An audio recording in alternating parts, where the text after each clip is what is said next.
أعوذ بالله من الشيطان الرجيم.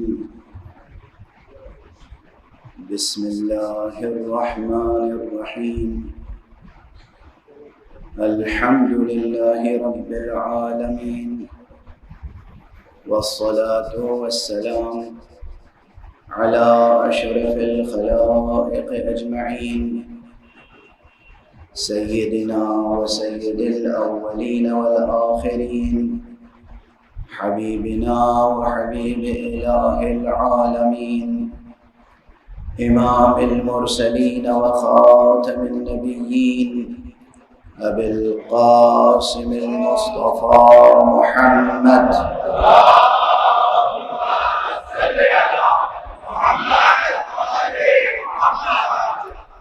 وعلى أهل بيته الطيبين الطاهرين الهداة المهديين المعصومين المظلومين، واللعنة الدائمة على أعداء الحق والدين. أما بعد، فقد قال الله تعالى عز اسمه في محكم كتابه ومتقن خطابه. بسم الله الرحمن الرحيم. الله نور السماوات والأرض، مثل نوره كمشكاة فيها مصباح، المصباح في زجاجة، الزجاجة كأنها كوكب دري يوقد من شجرة مباركة زيتونة لا شرقية ولا غربية، يكاد زيتها يضيء ولو لم تمسسه نار، نور على نور. صدق الله العلي العظيم.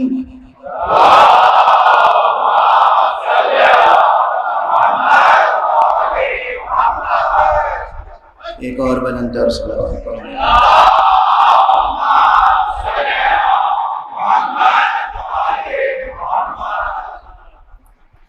گزشتہ چند شبوں سے مسلسل تذکرہ نورانی حضرت سید الشہداء علیہ السلام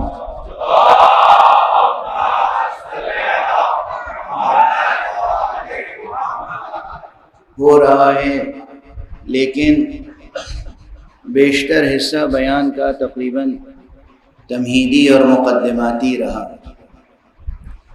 اور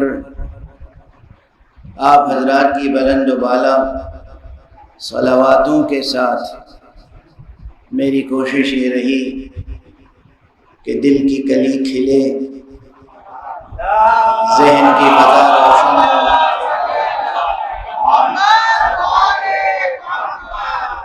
ذہن کی فضا روشن ہو، اور ہم قرآن مجید کی آیت نور کے ترجمے اور اس کی ترجمانی اور اس کی تفسیر و تعویل تک پہنچنے کا سفر طے کرنے کے لائق بن جائے.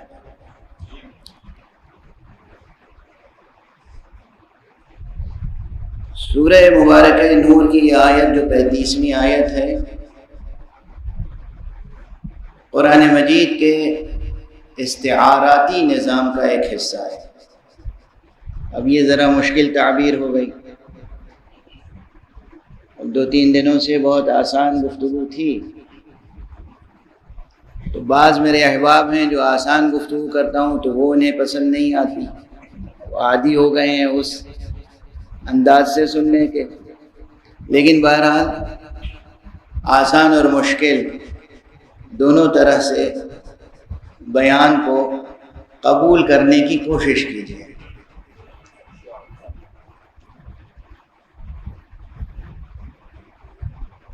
استعارہ کہتے ہیں میٹافر کو، اور تشبیہ کہتے ہیں سملی کو. جب آپ کسی چیز کو کسی دوسری چیز سے مشابہ قرار دیتے ہیں، جب آپ کسی اپنے محبوب کو، معشوق کو کہتے ہیں کہ تمہارا چہرہ تو چاند کی طرح ہے، تو یہ ہے تشبیہ. اس میں جس کو تشبیہ دے رہے ہیں اس کا بھی ذکر ہے، جس چیز سے تشبیہ دے رہے ہیں اس کا بھی ذکر ہے، تو معلوم ہے کہ کیا کہہ رہے ہیں، تشبیہ دے رہے ہیں۔ استعارہ اس سے ایک قدم آگے ہے۔ استعارے میں یہ ہے کہ جس چیز کو تشبیہ دے رہے ہیں اس کا ذکر ہی نہیں کرتے، جس چیز سے تشبیہ دے رہے ہیں بس اسی کا ذکر کرتے ہیں، یہ ہو جاتا ہے استعارہ۔ اب اس کی تشبیہ و استعارے کی اور بہت سی قسمیں ہیں، ظاہر ہے کہ وہ ادب کی کلاسوں میں یا وہ ادب کی کتابوں میں دیکھ لیجئے گا۔ قرآن مجید میں تشبیہیں بھی آئی ہیں اور قرآن مجید میں استعارے بھی آئے ہیں۔ کس کو مثال کے طور پر پیش کر رہے ہیں، کس شے سے مثال دے رہے ہیں؟ قرآن مجید میں مثلا سورہ مبارکہ ابراہیم کی ایک آیت ہے، اور وہ یہ ہے کہ أَلَمْ تَرَ كَيْفَ ضَرَبَ اللَّهُ مَثَلًا كَلِمَةً طَيِّبَةً كَشَجَرَةٍ طَيِّبَةٍ، کیا تم نے غور نہیں کیا، کیا تم نے دیکھا نہیں کہ کیسے ہم نے کلمہ طیبہ کو شجرہ طیبہ سے مشابہ قرار دیا ہے، کس طرح ہم نے کلمہ طیبہ کی مثال دی ہے شجرہ طیبہ سے۔ أَلَمْ تَرَ كَيْفَ ضَرَبَ اللَّهُ مَثَلًا كَلِمَةً طَيِّبَةً كَشَجَرَةٍ طَيِّبَةٍ، کیا تم نے غور نہیں کیا کہ ہم نے کس طریقے سے کلمہ طیبہ کی مثال دی ہے شجرہ طیبہ سے؟ توجہ ہے، کلمہ طیبہ کی مثال دی ہے شجرہ طیبہ سے۔ ایک تو مثال دی اور پھر توجہ دلائی، غور کرو کہ ہم نے مثال دی ہے اور کیوں مثال دی ہے، اور سمجھ رہے ہیں؟ ایک ہے کلمہ طیبہ۔ اب یہاں ظاہر ہے مفسرین کے درمیان بہت اختلافات ہیں کہ کلمہ طیبہ سے مراد کیا ہے، لیکن اتنا ثابت ہے کہ کلمہ طیبہ سے یقیناً جتنی چیزیں بھی مراد ہوں مگر ایک چیز یقینی ہے، اور وہ ہے کلمہ مبارکہ لا الہ الا اللہ۔ اس کلمہ طیبہ کی مثال کس سے دی؟ شجرہ طیبہ سے۔ جس کی شان میں یہ کلمہ ہے وہ تو بے مثال ہے،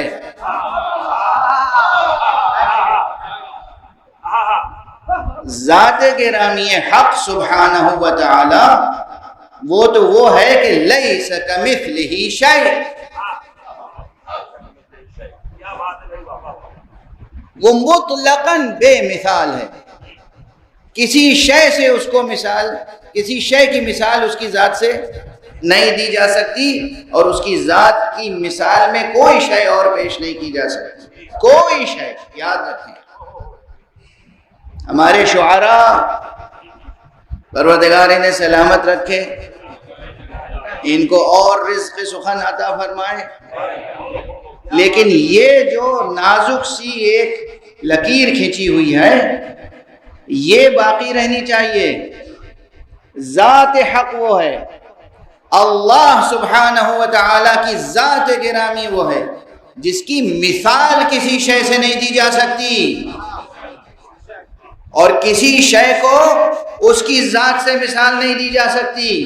یہ یاد رہے، کل میں نے ایشور کے نراکار ہونے کا تذکرہ کیا تھا، اور یہ وہ مسئلہ ہے دقیق جہاں بہت سو کے قدم لڑکھڑا جاتے ہیں۔ اسی لیے اردو کے ایک مفکر شاعر نے کہا، سب کو متنبع کیا، خود ملت اسلامیہ کو۔ ہماری کتابوں میں، کتابیں سب لکھنے والے معصوم تھوڑی ہیں، صرف اس پوری کائنات میں اگر کوئی ایک کتاب ہے جو ہر خطا سے مبرہ ہے، ہر تحریف سے مبرہ ہے، جس میں کوئی تحریف نہیں ہوئی، وہ بس ایک کتاب ہے، اور وہ ہے کتاب باری، قرآن مجید۔ قرآن مجید اللہ کی جانب سے نازل ہونے والی کتاب ہے، اور اس میں کسی قسم کی کوئی تحریف اور تبدیلی اور نعوذ باللہ خطا کا تو تصور ہی نہیں کیا جا سکتا۔ اس کے علاوہ جتنی کتابیں ہیں وہ سب انسانوں نے تالیف کی ہیں یا تصنیف کی ہیں۔ اگر کسی کتاب کے بارے میں یہ یقین حاصل ہو جائے کہ یہ تحریر، یہ کتاب معصوم کی ہے، تو پھر اس کا بھی وہی درجہ ہوگا جو معصوم کا درجہ ہے، اس کا بھی وہی درجہ ہوگا جو معصوم کا درجہ ہے۔ لیکن اگر کوئی کتاب خود معصوم نے بیٹھ کے اپنے قلم سے لکھی نہیں ہے، لکھی ہے وہ کتاب دوسروں نے، تو اس کتاب کو بھی ہم وہ درجہ نہیں دے سکتے، کیونکہ معصوم نے اپنے قلم سے بیٹھ کر خود نہیں تصنیف فرمائی یا تالیف فرمائی۔ ایک آواز یہاں سے اٹھی تھی جب میں نے کہا کہ کائنات میں ایک ہی کتاب ہے، تو ایک آواز اٹھی اور اس آواز کو میں نے سن لیا ہے، تو ایک اشتباہ ہے وہ دور کر دوں۔ آپ حضرات ایک کتاب سے اور واقف ہیں جس کا نام ہے نہج البلاغہ۔ یہ غلط فہمی نہ ہو کہ یہ کتاب نہج البلاغہ سرکار ولایت حضرت امیر المومنین علی ابن ابی طالب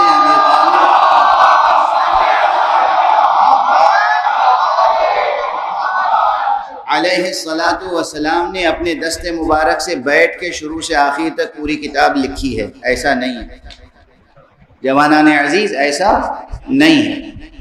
اور ایسا بھی نہیں ہے کہ جو کچھ ساری زندگی حضرت امیر المومنین علیہ الصلاۃ والسلام نے ارشاد فرمایا ہے، چاہے وہ مختصر گفتگو کے دوران ہو یا کسی قضیے کے فیصلے کے درمیان میں دوران ہو، یا خطبات ہوں آپ کے جو نماز جمعہ کے خطبے ہیں، نماز عیدین کے خطبے ہیں، یا ویسے صلحوں اور جنگوں کے موقع پہ خطبے ہیں، یا آپ کے مواعظ ہیں، آپ کے درس ہیں، جو کچھ پوری زندگی میں تقریباً 63 برس کی زندگی میں جناب امیر المومنین نے ارشاد فرمایا، اس سب کا مجموعہ نہج البلاغہ نہیں ہے۔ حضرت کے بعد سن 406 ہجری میں، حضرت کا زمانہ کیا ہے؟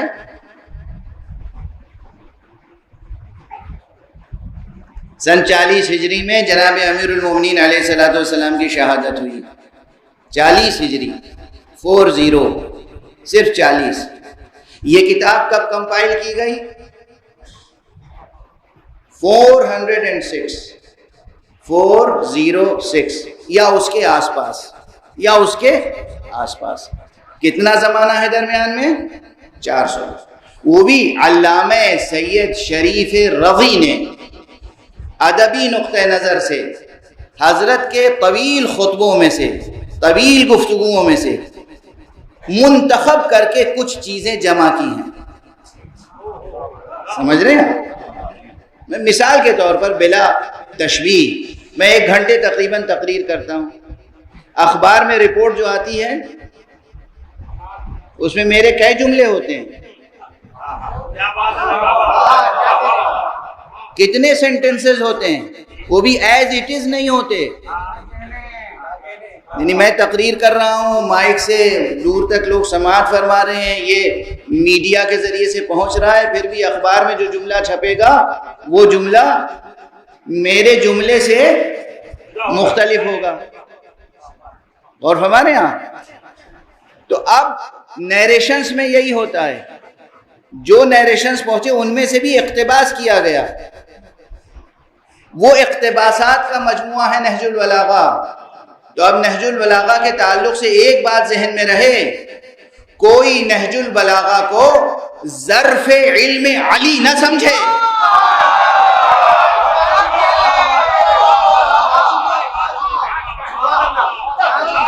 نہج البلاغہ کشکول رضی کا نام ہے، ظرف علم علی کا نام نہیں۔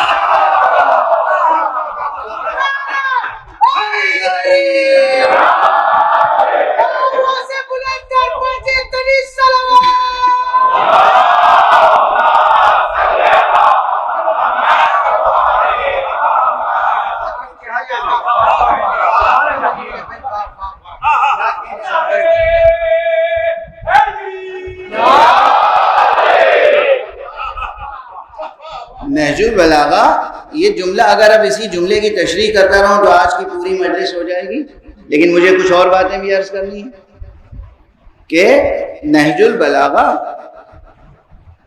کشکول رضی کا نام ہے۔ کشکول کسے کہتے ہیں؟ گداگر، بھیکاری، وہ جو لے کر کاسا چلتا ہے، کاسہ گدائی، اسے کہتے ہیں کشکول۔ رضی چاہے جتنے بڑے عالم اور ادیب ہوں، امیر المومنین علیہ الصلوۃ والسلام کے در پر ان کی قدر و قیمت ایک گدائے علم سے زیادہ نہیں ہے۔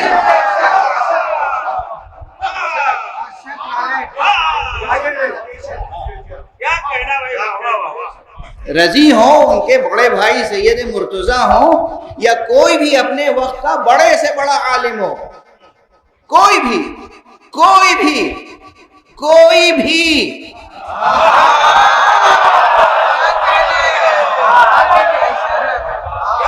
یہ اب پرانا جملہ دہرا دوں، یاد رکھیے گا اور ذہنوں میں محفوظ رکھیے گا اور لوح قلب پر لکھ لیجئے گا۔ اس کائنات کے سب سے بڑے عالم کا نام ہے علی۔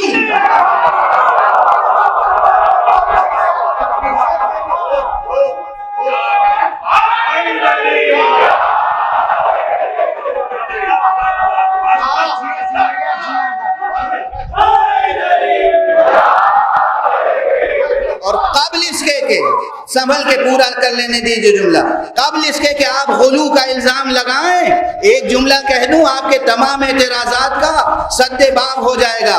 اس کائنات کے سب سے بڑے عالم کا نام ہے علی، اور سب سے بڑے معلم کا نام ہے محمد۔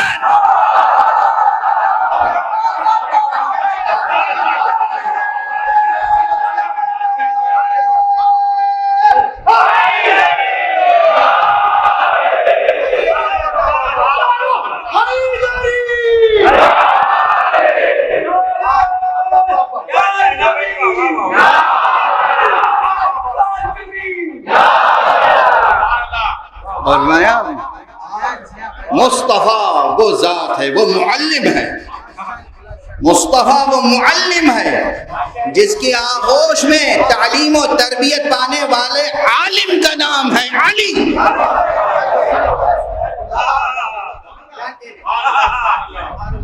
اور بس ہمارا تعلق اگر ان دو سے ہو جائے، ایک ہاتھ میں معلم کا دامن ہو، ایک ہاتھ میں اس عالم کا دامن ہو، تو بیک وقت شہر علم سے بھی رابطہ ہوگا، در علم سے بھی رابطہ ہوگا۔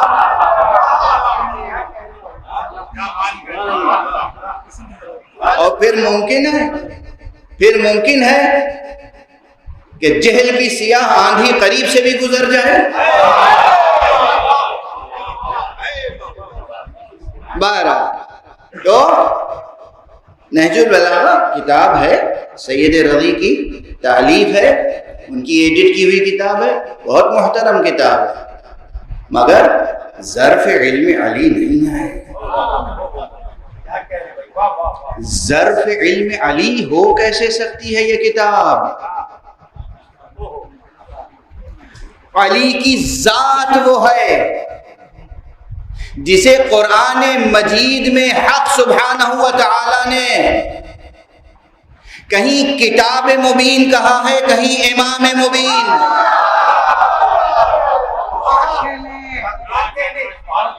اور وہ بھی وہ امام مبین جس میں اللہ نے انسانوں کے تمام مخلوقات کے اعمال و آثار کا احصاء کیا ہے، جمع کیا ہے۔ وہ ہے ذات گرامی امیر المومنین علی ابن ابی طالب۔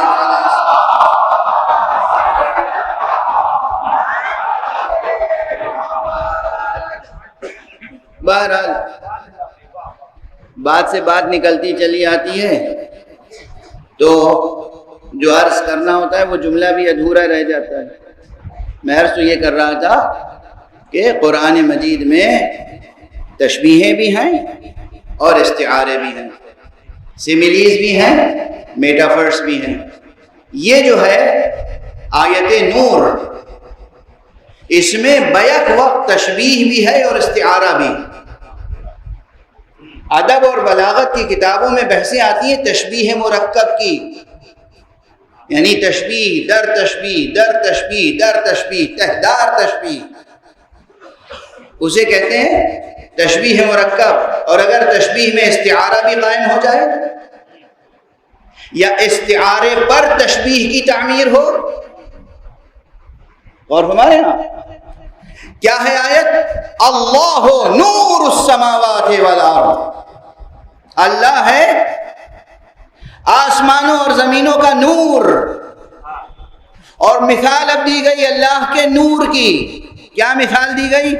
مثل نورہ کمشکات.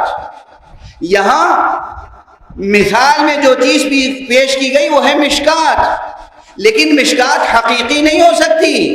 اس لیے معلوم ہوا کہ اس کی مثال جس چیز سے دی گئی وہ بجائے خود ہے استعارہ، اور پھر اس استعارے پر ایک اور تشبیہ مرکب کی تعمیر ہوئی. کس کے قلم میں طاقت ہے جو قرآن مجید کی اس تہدار تشبیہ اور استعارے پر مبنی آیت کا ترجمہ کر سکے اور اس کی تفسیر کر سکے؟ آسان ہے مرحلہ، ہاں کرتے ہیں لوگ ترجمہ، میں بھی عرض کروں گا، مگر پہلے مشکلات کو واضح کر دوں. پہلے مشکلات کو واضح کر دوں کہ کس چیز کا ترجمہ کرنے جا رہے ہیں اور ترجمہ کرنے کا مقصد کیا ہوتا ہے. میں تقریر کر رہا ہوں، اگر کسی اور زبان میں کوئی اس تقریر کا ترجمہ کرے تو مقصد کیا ہوگا؟ مقصد یہ ہوگا کہ جو میں میسج دے رہا ہوں وہ میسج منتقل ہو جائے. یہی تو ہوگا، جو پیغام ہے وہ منتقل ہو جائے.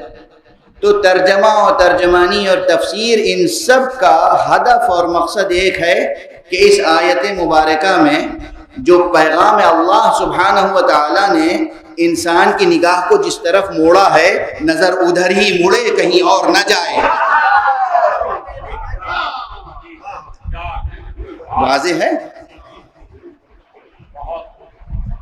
جب کہا اللہ نور السماوات والارض، اللہ ہے آسمانوں اور زمینوں کا نور، تو فوراً توجہ سب کی گئی کس کی طرف؟ اللہ کی طرف.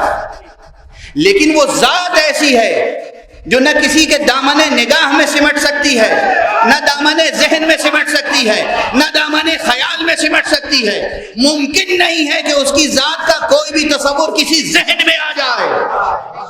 جو چیز ذہن میں آ جائے گی وہ خدا نہیں رہ سکتی. اس لیے خدا کی طرف جتنی نگاہیں اٹھیں فوراً کا مثل نورہ کمشکات، اس کے نور کی مثال مشکات جیسی ہے. توجہ موڑی، توجہ موڑی تو جس طاق کی طرف، جس در کی طرف، جس دیوار کی طرف، جس بیت کی طرف نظر موڑی ہے وہیں جائے، کسی اور بیت کی طرف نہ جائے.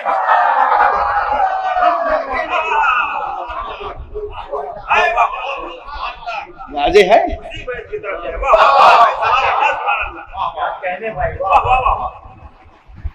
ترجمے اور ترجمانی اور تفسیر کا مقصد سمجھ رہے ہیں آپ؟ ورنہ معلوم ہے کہ ڈکشنری کھول کے بیٹھ گئے اور ڈکشنری میں ڈھونڈ رہے ہیں معنی. اب اتنی بار یہ جملہ کہہ چکا ہوں کہ دہراتے ہوئے مجھے شرم آتی ہے، مگر یہ بچوں کو یاد دلانے کے لیے کہہ لینے دیجیے. ڈکشنری میں کبھی میننگ نہیں ملتی. ڈکشنری میں کیا ملتا ہے؟ لفظ کے بدلے لفظ، میننگ نہیں ملتی. میں مثال دوں آج ایک نئی، روح، رے واو ہے روح. روح کے معنی ڈکشنری میں تلاش کرو گے مل جائیں گے. ڈکشنری میں روح ہے؟ روح تو آپ کے اندر ہے، روح تو آپ کے اندر ہے موجود. ڈکشنری میں روح نہیں ہے. ڈکشنری میں اس روح ورڈ کے بدلے کوئی اور ورڈ مل جائے گا. اسپرٹ، سول، نفس، وہ جوہر مجرد جو انسان کو ودیعت الہی ہوتا ہے، امر ربی، ہزار تشریحیں مل جائیں گی مگر روح نہیں ملے گی. واضح ہے نا؟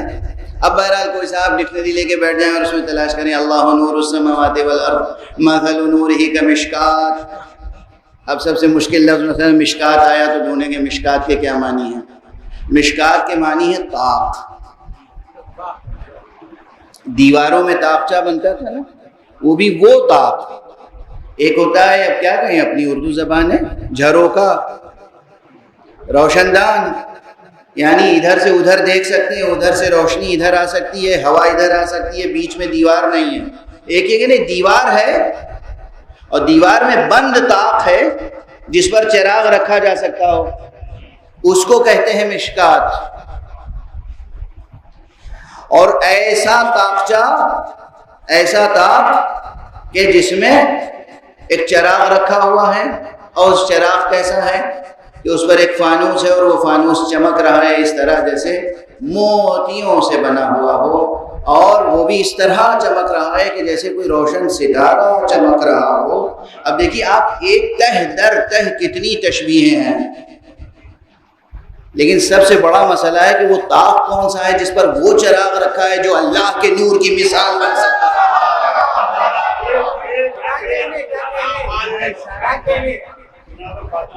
اور ہمارے وہ کون سا طاق ہے جس میں وہ چراغ رکھا ہے، جس طاق کو، چراغ کو نہیں، جس طاق کو بشمول چراغ اللہ نے اپنے نور کی مثال کے طور پر پیش کیا ہے۔ تو توجہ اس گھر کی طرف رہے، اس در کی طرف رہے، اس دیوار کی طرف رہے، اس طاق کی طرف رہے، کسی اور طرف رخ کر کے کوئی زیارت نہ پڑھ لے۔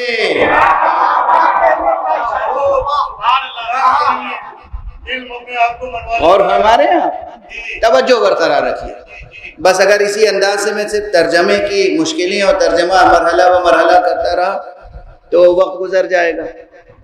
آج اتنا سمجھ لیجئے، یہیں پہ دامن بیان کو سمیٹنا شروع کر رہا ہوں تاکہ وقت کے اندر گفتگو تمام ہو سکے۔ پہلے فقرے پہ آ جائے، اللہ نور السماوات والارض، اللہ آسمانوں و زمینوں کا نور ہے۔ اب جو لوگ عربی زبان کے شجروں سے واقف ہیں کہ عربی میں کس طریقے سے ایک روٹ ورڈ سے بہت سے ورڈز بنتے چلے جاتے ہیں، کل ایک سعادت مند جوان نے مجھ سے یہ سوال کیا تھا۔ اور پھر جو ایٹیمولوجی ہے عربک ورڈز کی، اس سے آگے بڑھ کے پھر آتی ہے بلاغت کی بات، اور وہاں پر یہ مسئلہ کھڑا ہوتا ہے کہ کہاں پر مصدر اس میں فاعل کے معنی میں استعمال ہو جاتا ہے، کہاں مصدر اس میں مفعول کے معنی میں استعمال ہوتا ہے، یعنی لفظ ہے مصدر اور وہ استعمال ہو رہا ہے اس میں فاعل کے طور پر، لفظ ہے مصدر استعمال ہو رہا ہے اس میں مفعول کے طور پر۔ اشارہ کر رہا ہوں، یہ صرف جو حضرات ذوق رکھتے ہیں، جو حضرات ذوق نہیں رکھتے ہیں، بہرحال کوئی جملہ جب کان میں پڑتا ہے اور ذہن تک پہنچتا ہے تو کوئی نہ کوئی اس کا اثر ہوتا ہے۔ سن لیجئے آپ، تو یہاں پر بعض مفسرین کی ایک رائے یہ ہے کہ جو کہا گیا اللہ نور السماوات والارض، اللہ آسمانوں اور زمینوں کا نور ہے، یہاں لفظ نور سے مراد دراصل منور ہے، یعنی اللہ آسمانوں اور زمینوں کو روشن کرنے والا ہے۔ اللہ، اہل ظاہر کو یہ تفسیر زیادہ پسند ہے، اہل باطن کی باتیں الگ ہیں۔ اللہ آسمانوں اور زمینوں کو، اللہ اس پوری کائنات کو، اللہ اس عرصہ ممکنات کو روشن کرنے والا ہے، منور ہے۔ نور یہاں بمعنی منور ہے، ایک رائے یہ عرض کر رہا ہوں، تو وہ ہر شے کو جس کو جیسے نور کی ضرورت ہوتی ہے اس کو ویسا نور فراہم کرتا ہے۔ دن کو روشن کرنے کے لیے سورج کا چراغ جلا دیتا ہے، رات کو روشن کرنے کے لیے چاند کو روشن کر دیتا ہے، مادی دنیا کو روشن کرنے کے لیے مادی نور خلق کرتا ہے، لیکن روحوں کو روشن کرنے کے لیے وہ مجرد نور خلق کرتا ہے۔ اس مجرد نور میں کسی کا نام مصطفیٰ ہے، کسی کا نام مرتضیٰ ہے، کسی کا نام حسین سید الشہداء۔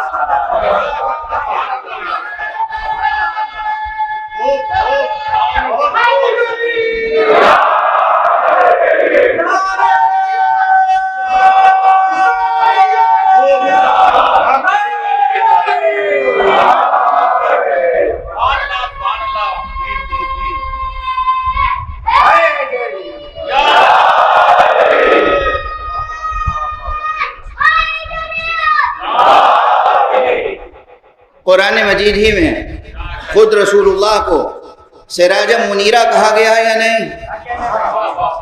چراغ سے تشبیہ دی ہے اللہ نے یا نہیں؟ حضور کو چراغ کہا ہے قرآن میں؟ اچھا، اگر رسول کو قرآن مجید نے چراغ بھی کہا ہے، رسول اللہ صلی اللہ علیہ وسلم کو قرآن مجید نے نور بھی کہا ہے، تو نور کا اطلاق خود اللہ فرما رہا ہے۔ اس کے معنی یہ ہے کہ وہ منور السماوات والارض، وہ نور السماوات والارض وہ ہے جس نے مادی دنیا کو روشن کرنے کے لیے جیسا سورج خلق کیا، چاند خلق کیا، ستارے خلق کیے، ویسے ہی اس نے روحوں کو روشن رکھنے کے لیے، ذہنوں کو روشن رکھنے کے لیے، اور مفارقات کو، مجردات کو، ان کو روشنی عطا کرنے کے لیے وہ نور خلق کیا ہے کہ جو اس عالم کو روشن کرتا رہے۔ اور اگر پیغمبر اکرم کے لیے بہت سے مطالب ہیں ذہن میں جو عرض کرنا چاہتا ہوں، مگر دامن وقت میں گنجائش نہیں، یہ چند دن گزر جائیں گے تیزی سے، بحث اپنی جگہ ٹھہری رہے گی، مکمل نہیں ہو پائے گی، پہلے عرض کر۔ اس لیے آپ کی ذہانتوں پہ بھروسہ کر کے، بہت سی بحثیں حذف کر کے، اور نتیجے عرض کر دیتا ہوں۔ پیغمبر کو اللہ نے قرآن مجید میں نور کہا، پیغمبر کو اللہ نے قرآن مجید میں چراغ کہا، اور پیغمبر نے حسین کے لیے ایک کلمہ استعمال کیا، حسین منی وانا من حسین۔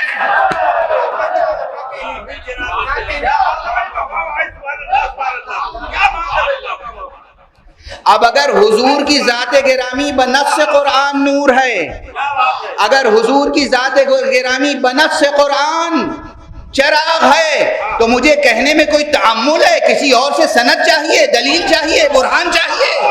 حسین مجسم نور ہے، حسین مجسم چراغ ہے۔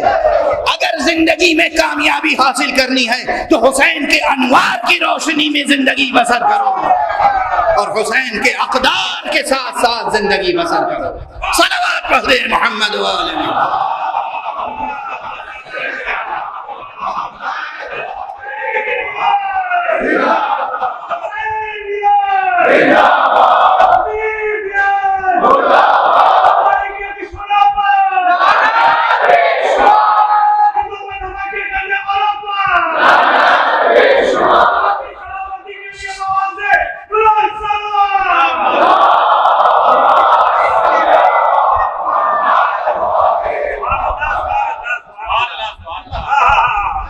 اور ہمارے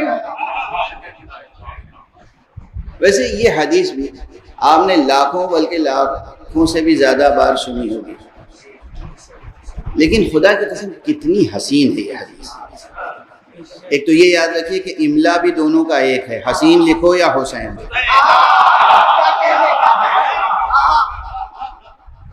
اے سین یہ نون، حسین لکھو یا حسین۔ اب یہ تمہارے ذوق پر ہے اور فراست پر ہے کہ کہاں یہ لکھا ہوا لفظ حسین پڑھو، کہاں حسین۔ لیکن یہ حدیث جو ہے حضرت، کتنی تمام پورے لاکھوں حدیثوں کے ذخیرے میں ایسی چمکتی ہوئی حدیث ہے کہ لفظ حسین سے شروع ہوتی ہے، لفظ حسین پہ ختم ہے۔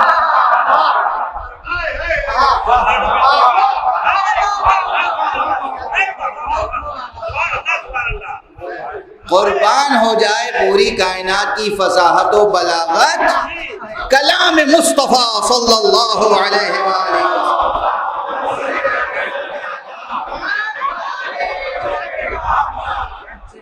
کتنی حدیث، کیسی نورانی، کیسی روشن، کیسی حسین حدیث مبارک ہے۔ حسین منی وانا من حسین، حسین سے کلام شروع ہو رہا ہے، حسین پہ ختم ہو رہا ہے۔ یعنی اگر رسول کے دامن سے وابستہ رہنا ہے تو ہمارا اور تمہارا سفر حسین سے حسین تک رہے گا۔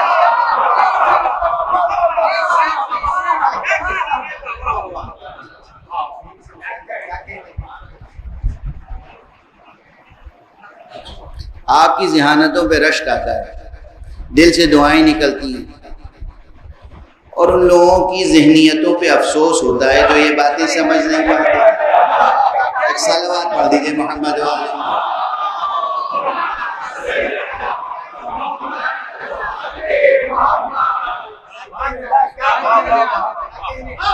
اگر دل و جان کے ساتھ، اگر پورے وجود کے ساتھ وابستہ دامان مصطفیٰ رہنا ہے، وابستہ دامان ختم نبوت رہنا ہے، تو سفر حسین سے شروع کرو، حسین سے ختم، حسین سے حسین تک سفر رہنا چاہیے۔ یہ وہ سفر ہوگا جو بالکل انوار حسینی میں۔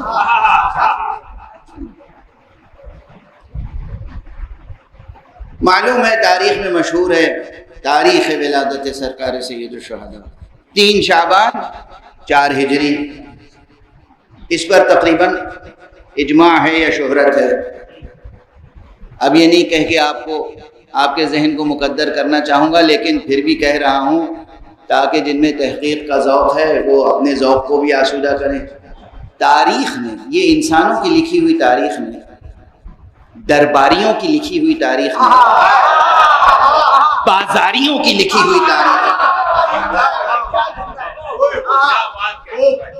میں، اس تاریخ نے اللہ اور اللہ والوں کے ساتھ ہمیشہ خیانت کی ہے، حق ادا نہیں کیا،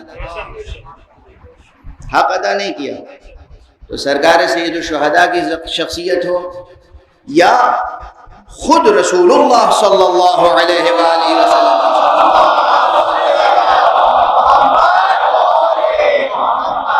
یہ جو عام تاریخیں ہیں ان میں جو کچھ لکھا ہوا ہے وہ صحیح نہیں ہے۔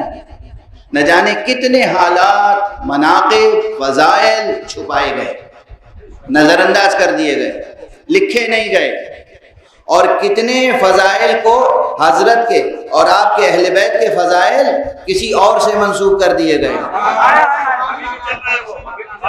ارے کتنے جملے، کتنے کلمات، کتنے خطبے اہل بیت کے دوسروں کے نام سے منسوب ہیں۔ مشکل یہی ہوتی ہے جسے کچھ نہیں آتا وہ دوسرے کے جملے رٹھی کے تو سنا سکتا ہے نا۔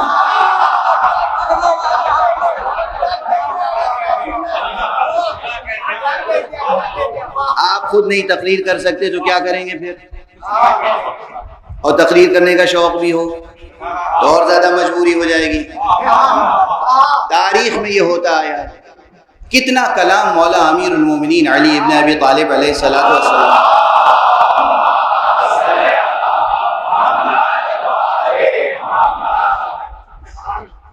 ایسوں کے نام سے منسوب کیا گیا جنہیں ہاتھ میں قلم پکڑنے کی تمیز نہیں تھی، جنہیں منبر پہ بیٹھنے کی تمیز نہیں تھی، جن کا لہجہ درست نہیں تھا، نہ جانے کتنے گونگوں اور ہکلوں کے نام فصاحت و بلاغت کے دیوان کر دیے گئے، اور ہمارے یہ ظلم و ستم ہوا ہے۔ چنانچہ تاریخ اہل بیت تلاش کرنے اور صحیح مطالب کو حاصل کرنے کے لیے بہت عرق ریزی کرنی پڑتی ہے، بہت راتوں کو آنکھوں میں کاٹنا پڑتا ہے، آنکھوں کے تیل سے چراغ روشن کرنا پڑتا ہے، بہت محنت کرنی پڑتی ہے۔ تو یہ جو تاریخیں ہیں نا، ولادت کی تاریخیں، کسی بھی معصوم کی ولادت کی تاریخ پر اتفاق رائے مورخین کو نہیں ہے، اتنے اقوال موجود ہیں، مل جاتے ہیں، لیکن بہرحال مشہور اور ہمارے یہاں مقبول تاریخ یہی ہے کہ 3 شعبان سن 4 ہجری حضرت سید الشہداء امام ابو عبداللہ الحسین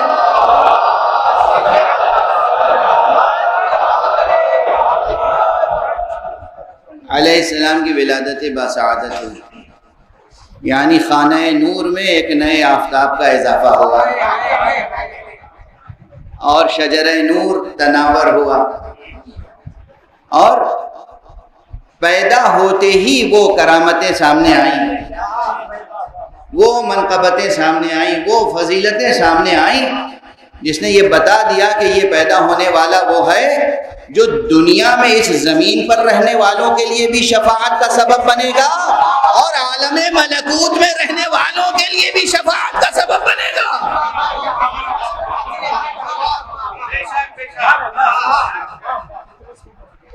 کسی فرشتے کو بھی اگر شفاعت مطلوب ہو تو وہ ارے یہ شفاعت کے منکر انسان کس شمار قطار میں ہے، کس شمار قطار میں؟ جہاں فرشتے قطار میں لگے ہوں کہ حسین ایک چشم کرم فرما دیں۔ اور دیکھیے ابھی میں نے کیا عرض کیا تھا کہ حضور کے دامن سے وابستہ رہنا ہو تو حسین سے سفر شروع کرو، حسین تک۔ کیا حسین سفر ہوگا، کیا عظیم سفر ہوگا، کیا نورانی سفر ہوگا۔ آیا فرشتہ کس کے پاس؟ حضور کے پاس۔ حضور نے بھیجا کس کے پاس؟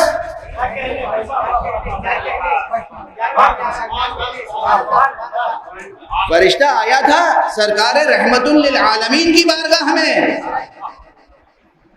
اچھا اگر دقت نظر سے آپ حدیثوں کو پڑھیں، صحیح السند حدیثیں، وہ حدیثیں جو ثقات نے نقل کی ہیں، وہ حدیثیں جو معتبر روایتوں سے ہیں، جو حسان ہیں، حسن ہیں ان کی روایتیں اور اسناد، ان روایتوں میں ایک ذخیرہ ہے بہت بڑا جس میں اس طرح کی مثالیں موجود ہیں۔ کوئی پوچھنے آیا کوئی سوال، حضور تشریف فرمائیں، امیر المومنین تشریف فرمائیں، حضرت حسن تشریف فرمائیں، حضرت امام حسین تشریف فرمائیں، وہ آیا حضور کے پاس سوال کرنے، اور حضرت نے اپنے نواسوں میں سے کسی کی طرف اشارہ کر دیا کہ ان سے پوچھ لو۔ اب وہ حیرت سے دیکھ رہا ہے، اس کی آنکھیں واقعی حیران ہو رہی ہیں، بچے کو دیکھ رہا ہے، اس کی حیرت دیکھ کے کبھی اس شہزادے نے کبھی اس شہزادے نے خود ہی کہا حیرت کس بات کی ہے، تم سوال کرو یا میں یہ بھی بتاؤں کہ سوال کیا ہے تمہیں۔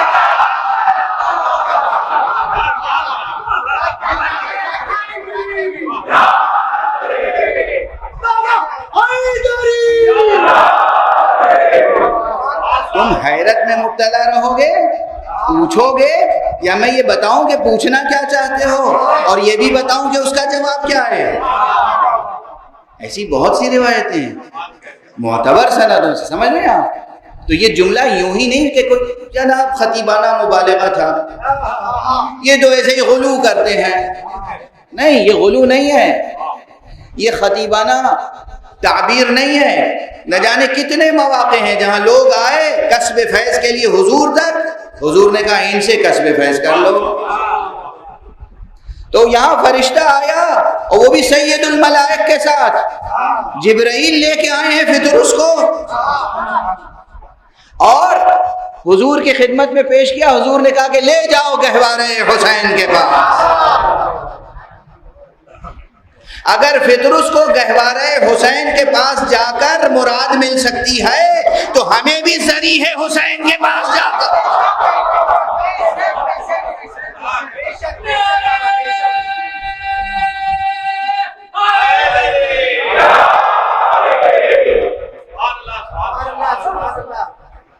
یہ بدعتیں نہیں ہیں، یہ شرک نہیں ہے، یہ تو وہ راستہ ہے جو رسول دکھا کے گئے ہیں۔ اب جو لوگ رسول کی بات نہ ماننے کے شروع سے عادی ہوں، انہیں آج ہم کیسے سمجھا سکتے ہیں؟ صلوات پڑھ دیں محمد و آل محمد۔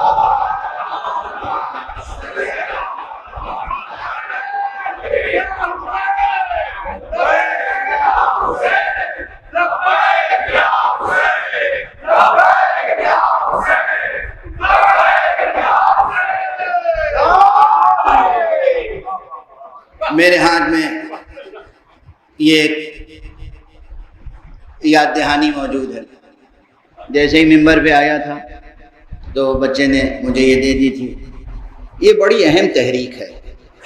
دنیا کے مختلف ملکوں میں ہمارے جوان، بہت سے جوان ہوئز حسین کی تحریک چلا رہے ہیں.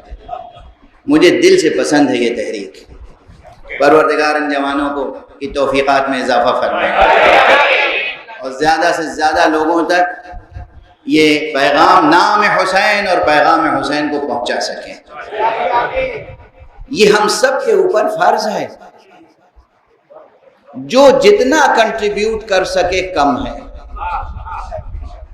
اس کرۂ ارض پر کوئی ایک فرد بشر بھی باقی رہنے نہ پائے جو نام حسین اور پیام حسین سے آشنا نہ ہو. یہ عزم آپ کے اندر زندہ رہنا چاہیے جس طریقے سے بھی ممکن. ہاں، انٹلیکچوئلز، اسکالرز، دانشوروں، مدبروں اور علماء اور فقہا کے زیر سایہ تحریکیں چلتی ہیں. تو میں پہلی ہی مجلس میں کہہ چکا ہوں، پروان چڑھتی ہیں. آپ جتنی محنت کریں مگر ایک رہبر کے اشارے پر چلیں. ایک وقت میں 2 رہبر ہوں گے تو مسئلے پیچیدہ ہوں گے. رہبر کے انتخاب میں خطا نہ ہو اور محنت کریں اور جس طرح ممکن ہو سرکار سید الشہداء کی خدمت کریں. خلوص کے ساتھ، اخلاص کے ساتھ، بے لوث خدمت، بے غرض خدمت، بے ریا خدمت، دکھاوے کا شائبہ نہ ہو، کوئی اور غرض بھی نہ ہو، کوئی غرض نہیں. حسین علیہ السلام کے در پر جو بے غرض جائے اس کی کوئی غرض ایسی نہیں ہوتی جو پوری نہ ہو.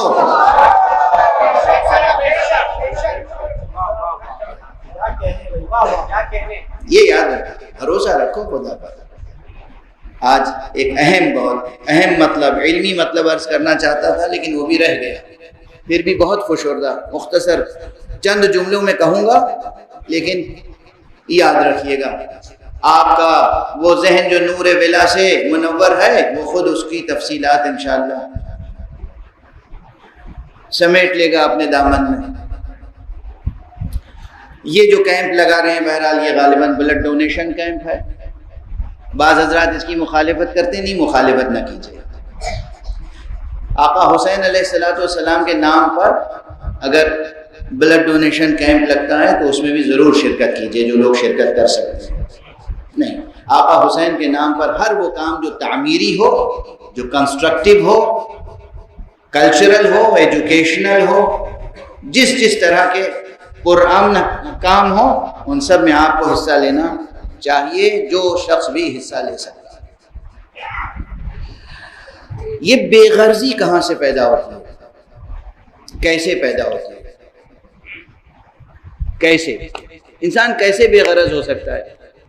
ایک مثال دے دوں، حالانکہ مجلس بالکل تمام ہو چکی ہے لیکن اب زبان پہ مثال آ رہی ہے تو سن لیجئے. میں لندن سے آیا ہوں، مہمان ہوں اور ایک ذمہ دار شخص کا مہمان ہوں. ایک ذمہ دار شخص کا مہمان ہوں تو پھر مجھے کوئی پریشانی لاحق نہیں ہوگی کہ بھئی وہاں اس چیز کی بھی ضرورت ہوگی، رہنے کے لیے کمرہ بھی چاہیے، سونے کے لیے بستر بھی چاہیے، تکیہ کرنے کے لیے کوئی مضبوط دیوار بھی چاہیے، گرمی سے بچنے کے لیے سائبان بھی چاہیے، اور جسم کی بھوک مٹانے کے لیے غذا بھی چاہیے، استراحت کے لیے آرام بھی ضروری ہے، آرام کی جگہ چاہیے، آرام کے وسائل چاہیے، مجلس جہاں ہے وہاں پہنچنے کے لیے سواری بھی چاہیے، اور بس آپ جانتے ہیں کتنی ضرورتیں ہیں. اگر میں ہر ضرورت کسی پہ بھروسہ نہ کروں، خود ہی پورا کرنے کی کوشش کروں ہر ضرورت کو، انجام کیا ہوگا؟ آخر کیا ہوگا؟ ایک پریشان نظری، پریشان خاطری، دل پریشان، ذہن پریشان، وجود پراکندہ ہو کے رہ جائے گا۔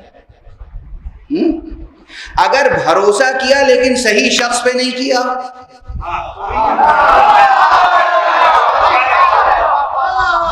تو بھی نتیجہ کیا ہوگا؟ اس سے بھی بدتر۔ لیکن اگر بھروسہ کیا اور صحیح ذمہ دار شخص پر بھروسہ کیا تو اب کوئی فکر ہی نہیں ہے، کوئی فکر نہیں ہے۔ اور ہمارے ہاں بس یہ بہت بڑی مثالیں دوں تو پورے 1 گھنٹے کا لیکچر صرف اسی عنوان پر ہو جائے، لیکن اگر کسی ذمہ دار ذات پر بھروسہ کیا تو پھر کوئی پریشانی نہ دل کو لاحق ہوگی نہ ذہن کو۔ اسی لیے اللہ نے نبیوں کو بھیجا اور اماموں کو بھیجا اور کلمہ توحید سے آشنا کیا۔ تم کچھ نہ تھے تو میں نے تمہیں وجود عطا کیا، تم اپنی بھوک نہیں مٹا سکتے تھے تو ہم نے ماں کے سینے سے تمہاری غذا فراہم کی، تم کچھ نہیں کر سکتے تھے تو تمہاری ہر ضرورت کو پورا کیا۔ اب جب بڑے ہو گئے تو ادھر ادھر پریشان کہاں ہوتے ہو؟ خدا کی ذات پر بھروسہ کرنا سیکھو۔ توکل، توکل 2 لفظیں یاد رکھیے گا۔ توحید کا نظریاتی پورا نظام اس لیے انٹروڈیوس کیا گیا تاکہ عملی طور پر توکل اختیار کر سکیں۔ جس کی زندگی میں توکل نہیں ہے وہ اہل توحید نہیں ہو سکتا۔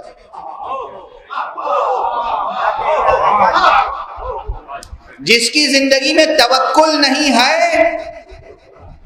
وہ اہل توحید کہلانے کا سزاوار نہیں ہے، اہل توحید کہلانے کا حقدار نہیں ہے۔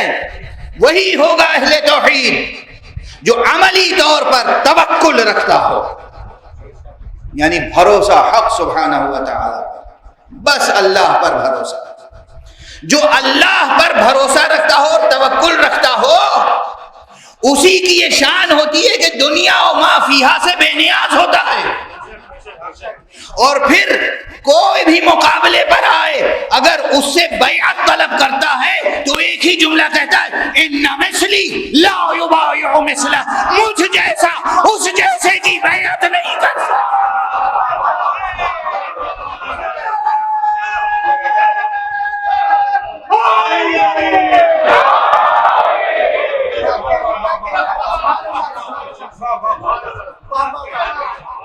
مجھ جیسا، بس مجلس تمام۔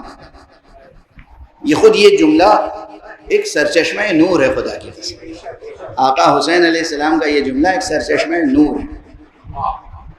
مجھ جیسا، مجھ جیسا، میں نہیں، آئی می کا کلچر نہیں ہے۔ نعوذ باللہ سرکار سید الشہداء کو کوئی خسیس، کوئی رقیق، کوئی شقی، کوئی لعین انانیت یا تکبر یا اس طرح کے الزامات لگانے اور اتہامات لگانے کی کوشش نہ کرے۔ اس لیے کہتے ہیں کہنے والے، اس لیے یہ سخت جملے آ جاتے ہیں میری زبان پر۔ بعض حضرات نے کہا آپ دن بدن تلخ ہوتے جا رہے ہیں۔ میں نے کہا بالکل صحیح ہے، اور مجھے اپنی تلخی پہ کوئی شرمندگی بھی نہیں ہے۔ 1400 برس گزر گئے، 1500 برس گزر گئے، اب بھی اگر محمد اور آل محمد سمجھ میں نہیں آئے تو کب تک ہم مسکرا کے آپ کو برداشت کریں گے؟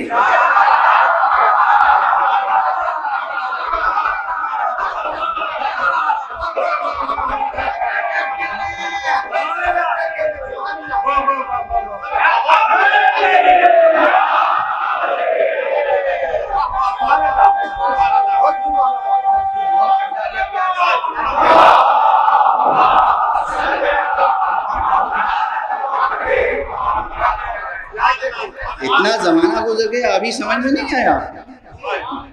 ابھی کہتے ہیں چونکہ بنی ہاشم میں ایک انانیت تھی اور وہ چاہتے تھے کہ ان کی سلطنت رہے، اور حسین کے والد علی چونکہ خلیفہ رہ چکے تھے تو حسین چاہتے تھے کہ یہ خلافت میرے گھر سے باہر نہ نکلے۔ ارے وائے ہو اس فکر پر، فکر پر، وائے ہے اس فکر پر. اب بھی نہ سمجھے کہ محمد و آل محمد کتنے بلند تھے، کتنے بلند تھے. یہاں نہ انانیت، نہ خود غرضی، نہ حرص، نہ ہوس، کچھ نہیں. مسئلہ میں کا نہیں ہے، مسئلہ مجھ جیسے کا ہے.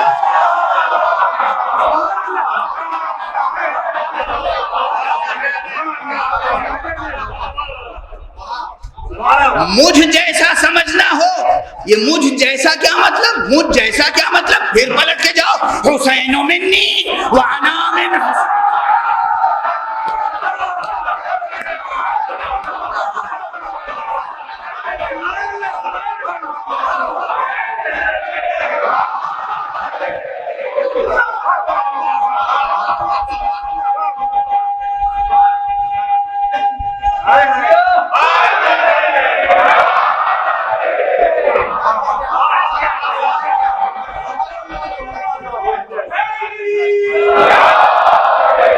تمہیں سمجھ میں نہیں آتا مجھ جیسا کسے کہتے ہیں؟ مجھ جیسا یعنی محمد، مجھ جیسا یعنی علی، مجھ جیسا یعنی حسن، مجھ جیسا اس جیسے کی بیعت نہیں کر سکتا. ممکن نہیں ہے. کس سے بیعت لینا چاہتے ہو؟ وہ جس کے لیے رسول نے کہا سیدہ شباب اہل الجنہ، یہ جنت والوں کے سید و سردار ہیں. سید و سردار سے بیعت لے کے بھی تم جنتی رہ جاؤ گے.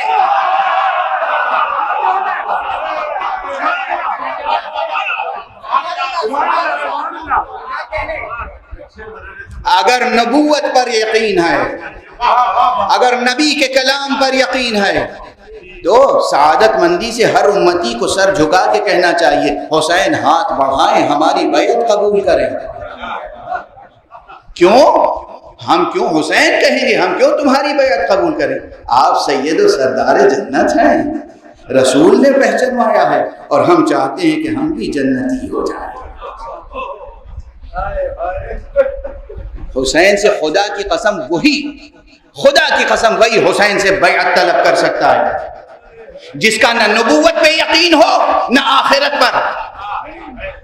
جنت پہ یقین ہی نہ ہو، جنت پر یقین ہی نہ ہو، آخرت پر یقین ہی نہ ہو، نبوت پر یقین ہی نہ ہو، وہی حسین سے بیعت طلب کر سکتا ہے، اور کوئی طلب نہیں کر سکتا.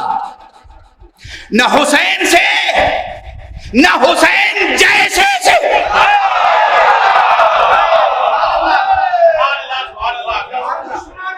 بس گفتگو تمام، گفتگو تمام. دو جملے عرض کروں گا، آپ کی طبیعتیں منقلب ہو جائیں گے. حسین نے انکار کیا بیعت کا، بیعت کا انکار. مدینہ چھوڑا، مکے آئے. مکے میں 3 شعبان ہی کو مکے میں داخل ہوئے. جو تاریخ ولادت ہے مدینے میں، وہی تاریخ دخول ہے مکے میں. 3 شعبان کو مکے میں داخل ہوئے. 8 ذی الحجہ تک مکے میں رہے. 8 ذی الحجہ کو سرکار سید الشہداء نے ایک مرتبہ حج کو عمرے سے بدل دیا. منا کو چھوڑ کر رش کے منا کربلا کا سفر کیا. سفر حسین کا جاری تھا.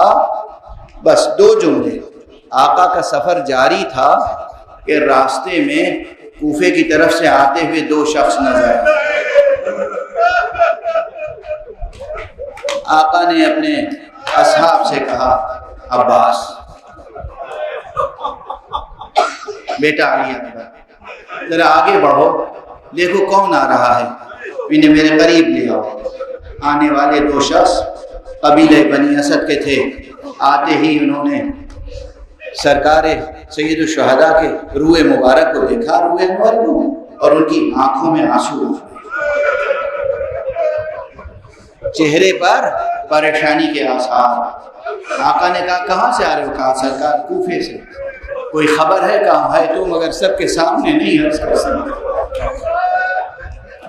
نہیں اطمینان رکھو، یہ سب ہمارے دل و جگر کے ٹکڑے ہیں، جو کہنا ہو کہو۔ کہا آقا کیا بتاؤں، جب مدینے سے چل رہا تھا، جب مکے سے، جب کوفے سے نکل رہا تھا، تو آپ کا سفیر محترم اس کے پاؤں میں رسیاں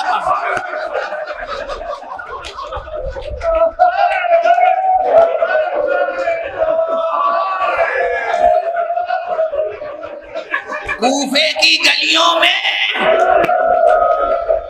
بے ادبی کی جا رہی تھی۔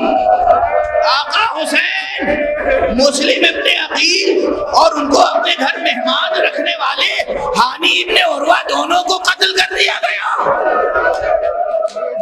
اجرکم علی اللہ۔ آوازیں بلند ہیں، مجلس کا وقت تمام ہو چکا ہے، بس ایک جملہ عرض کروں گا۔ اقدار حسین، اقدار حسین، ویلیوز، مورل ویلیوز۔ بات پریشانی کی تھی، سنو کیسی ہی پریشانی ہو، پریشانی سب سے پہلے کس کا خیال آیا حسین کو؟ سنا، اور اس کے بعد فوراً خیمے میں گئے مسلم کی یتیم بچیوں کو۔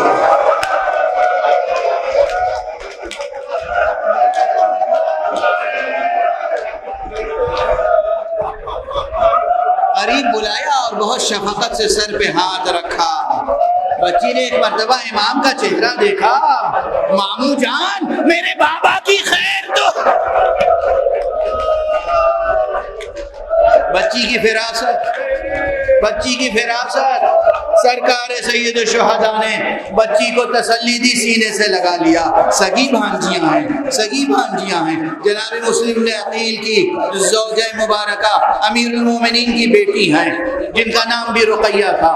بھانجیوں کو قریب بلایا اور جو زیورات اپنی بیٹی کے لیے رکھے تھے